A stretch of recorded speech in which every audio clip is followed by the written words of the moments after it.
Hey y'all, I'm gonna be reacting to Mewkledreamy episode 45, and I will be starting my reaction in 1, 0, go. My guess is it's probably gonna be a Sashi stream this time. I honestly have no clue. My guess is only because they've been spotlighting him a lot lately.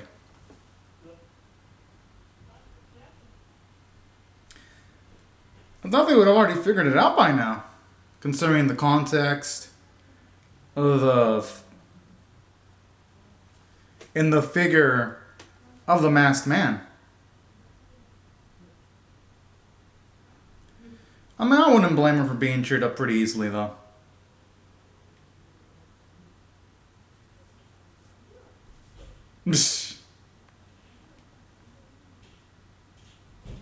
I just love how you can tell her confidence when she says, "It is I." She says it with absolute swagger.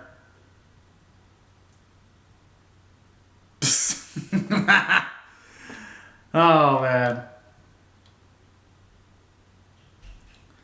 It's actually nice to see Yuma and Mew actually constantly lift each other up. Whoa, oh, I was about to say, how did you get that picture? But then again, I guess since it is a dream world, it'd be pretty easily.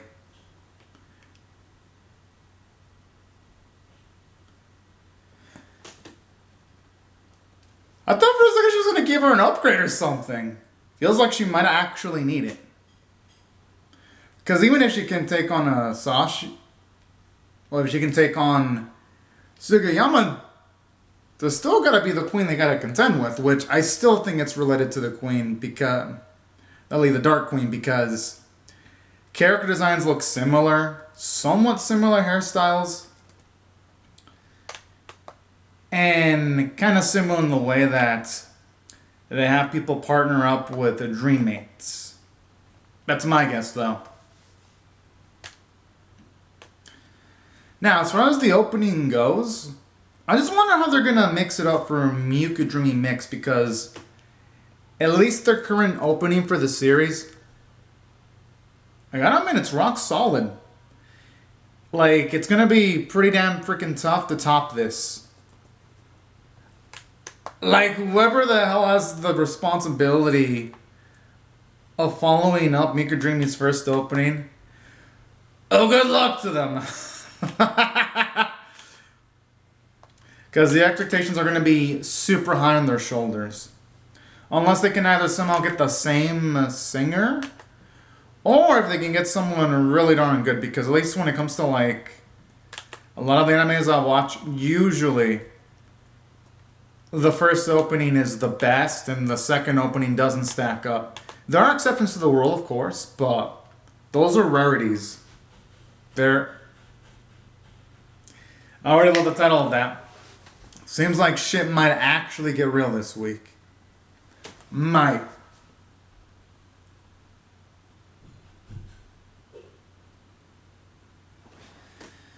Hey, you know, that's actually a pretty dang solid idea.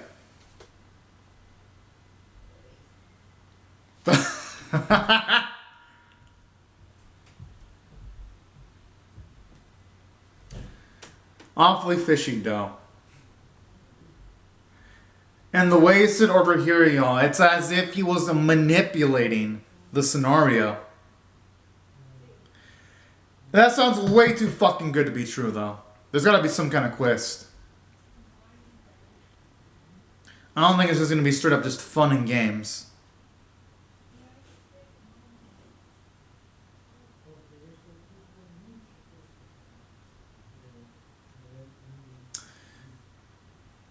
Oh boy. I wonder if he's going to actually put a trap on it. Aw, that's actually sweet. Damn.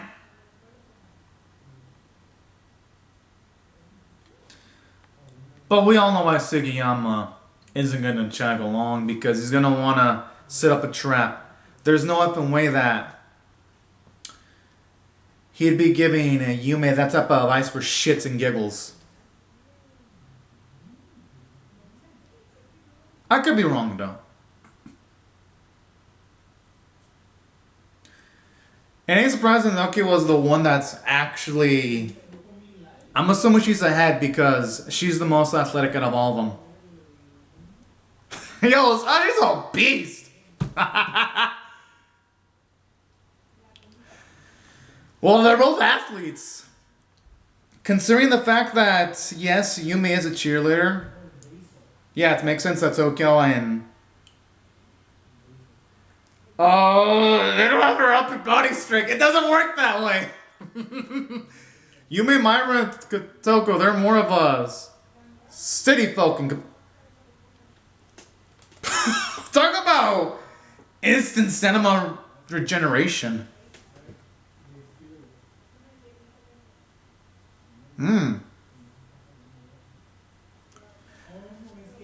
That sounds like a fucking trap. How is no one suspecting that? I would be fucking suspicious. My paranoia radars would be off the charts. I wondered if there was some kind of special chemical to knock them the fuck out. I mean, there's a strawberry with the face. What the face? You would think that one of them would be alarmed and be like, you know, maybe we shouldn't eat this because it has a motherfucking face.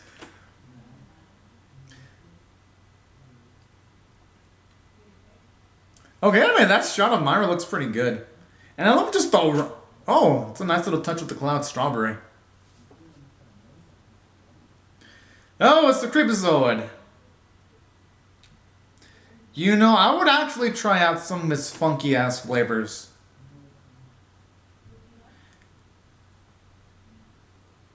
You know, jalapeno strawberry does sound pretty good. I would try that out. Just to humor the man. Jalapeno surprisingly goes well with a lot of stuff, actually. Damn, I was hoping the ice cream man was actually going to say something. It was absolutely hilarious when they first introduced him. Getting all overly dramatic about ice cream. As if it was a life and death scenario.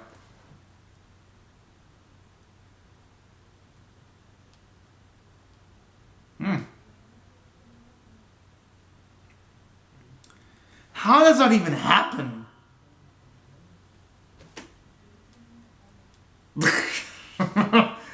Alright, I guess there are some benefits to her clumsiness.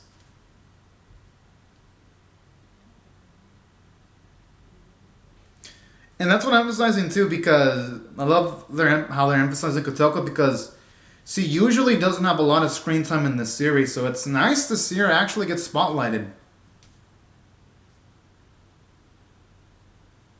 Hell yeah. Oh, it's not that far then.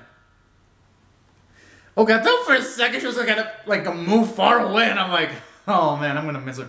But never mind.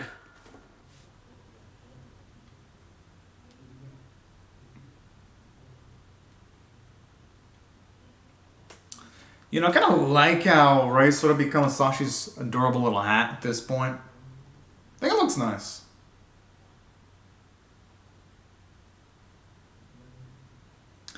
I would probably do the same thing to just yelling Yahoo just for the fuck of it too. I ain't blaming them for doing that. It's kind of sweet in its own way. Still feels like there's going to be a freaking trap though. Or who knows, maybe this will be one of the few episodes where they're not going to have to deal with Uni for...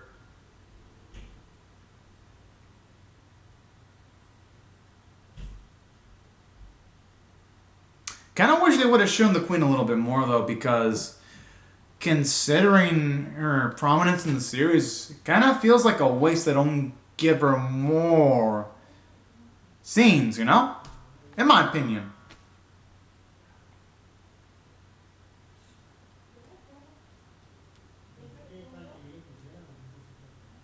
I just love how Ray gets overly dramatic for a photo. Hey, it's only fair. They all need to be involved. I like how Sashi made the face a few seconds ago that totally says, please kill me now. Oh! Yo, Yudi's a dick!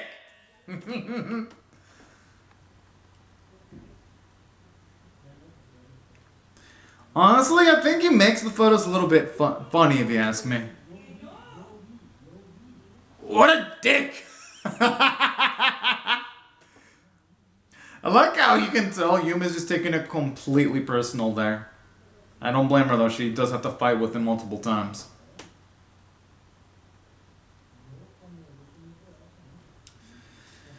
Oh, shouldn't it be worried in case there's animals?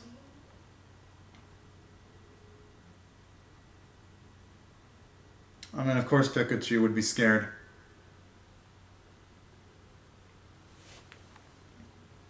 She knows! That teasing face, she knows. Okay, the clouds just look ominous as hell.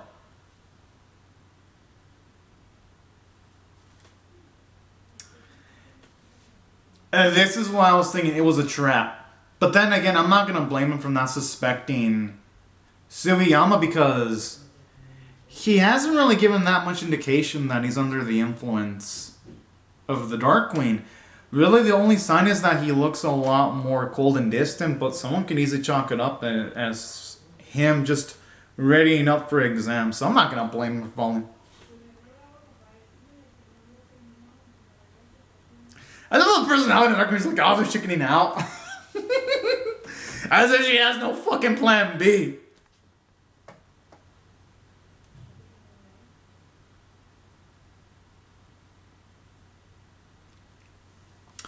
I think Suchan should have used her glasses there because she would have been able... Then again, I guess it does look something casual like her dropping the apple. So I'm not going to blame her for using the paw identification ability. Oh, no, she did use the glasses. Never mind. Okay. I love how she says so Sumya. Okay. That got me. Of all the fucking characters to use the word sauce, I would expect Pekuchi to use that word, not motherfucking you! I'm surprised that's even in her vocabulary.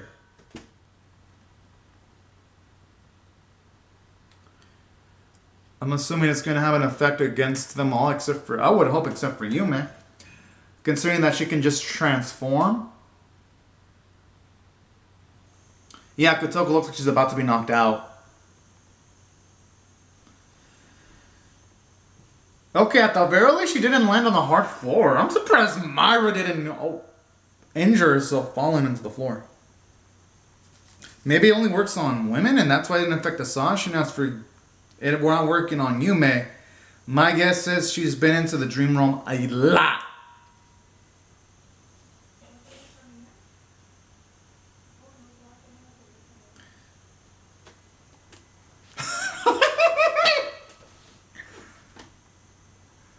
The reaction shots just make this.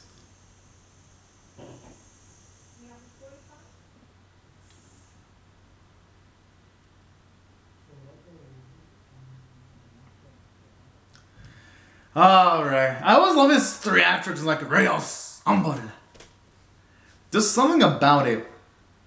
Because it's like of all the Dreammates, he's got among the most charisma in the series. Like, even ever since he showed up, I always love how he tries to, like, break the apple cart and wreck it completely. By always trying to push his butt Sasha to try to actually confess more of his emotions towards Yume. So I actually do appreciate that. Because as far as the characters go, moments with him and never get dull. Which... that's hard to pull off in a long-running series because eventually long-running series like this usually do run into their own bumps in the road, but surprisingly it hasn't happened to Mewkledreamy yet. Yep, it's back.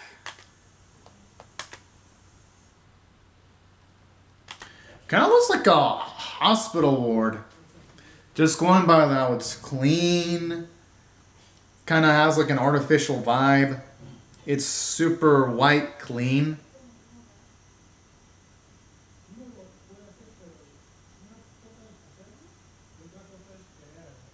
Oh.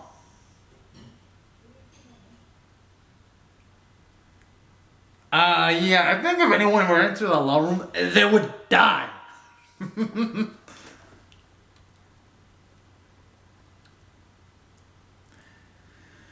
I love how she picked up the athletic traits from Tokiwa too and doing like those unnecessarily cool looking acrobatics. Oh, that explains a lot.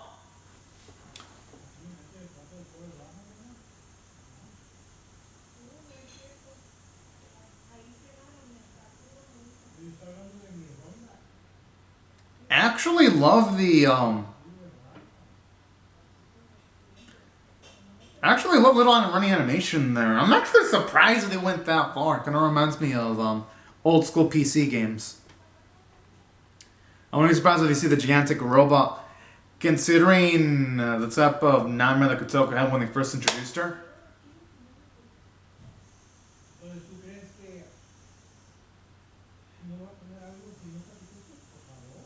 Oh! Yo, I actually wouldn't mind seeing that huge, humongous robotic fight there.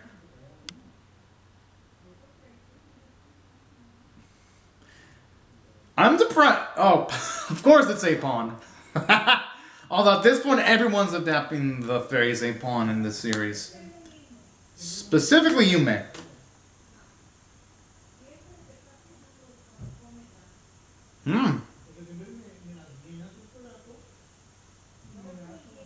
For a second, it looked like it was about to shoot laser beams and potentially kill Peguchi with its anger.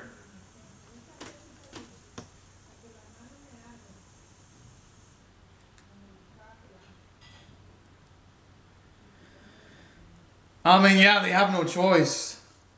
Lest they keep it closed and they risk Myra, Tokiwa, and Kotoko being asleep forever.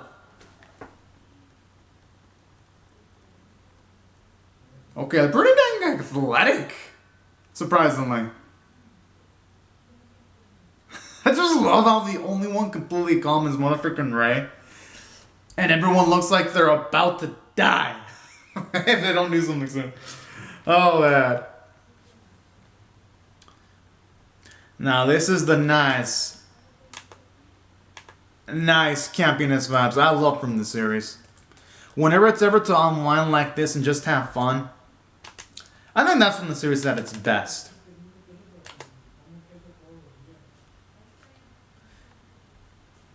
And saying that, I kind of wish they would speed up the animation because I think it would have been simple just to have Yume get her Mewkle stick and then use her dream power in actual animation because they did that in one of the episodes before. And it was really good when they did it. Oh, okay, so they're actually making her use one of her special techniques. Alrighty. Still kind of wish they made it a bit quicker, though. Just a teeny bit. No, I mean, I don't hate the animation. It looks good.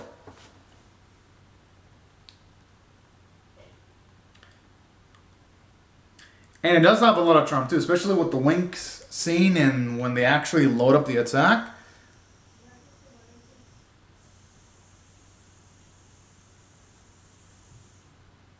I gotta admit, I do love the final bit where it looks all extravagant.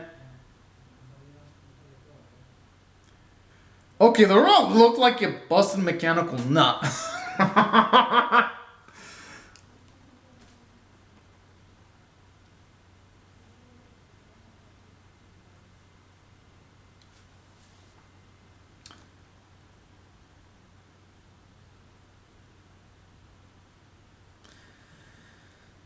Although I wonder what the hell Uni and the Queen were going to freaking accomplish. It looked like they did jack shit.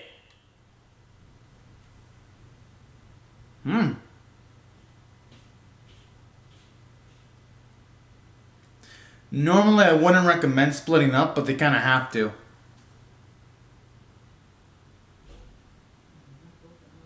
I like how she has to be reminded that she can fly in the dream world. Aww.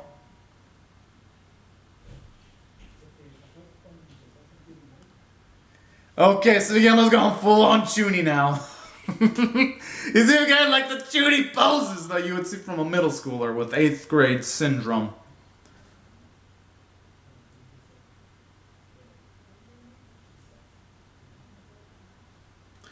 Okay, the animation quality just got exponentially amazing out of nowhere. I mean, I dig it though. Honestly, Hagi, Sugi, and Uni don't deserve that kind of respect. I mean, they always get their asses owned.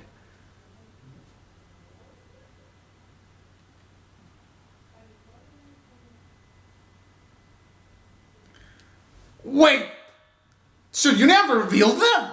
This dumbass! Yo! Okay, I didn't expect her to find out that way.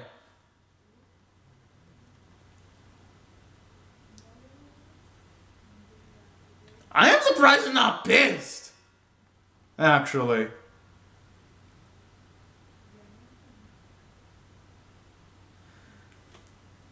Okay, Yumi heart looks like she's it's broken while Mew looks like she's absolutely yeah, I mean they're gonna make it look like she was astounded. But I find that at least they've upsetted the apple cart. And we actually get some progression on Sugiyama's end at the very least.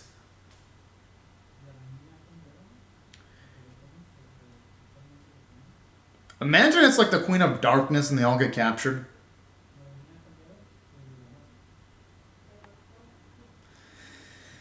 I mean, I just hope they have enough firepower to be able to check the rooms. What the fuck?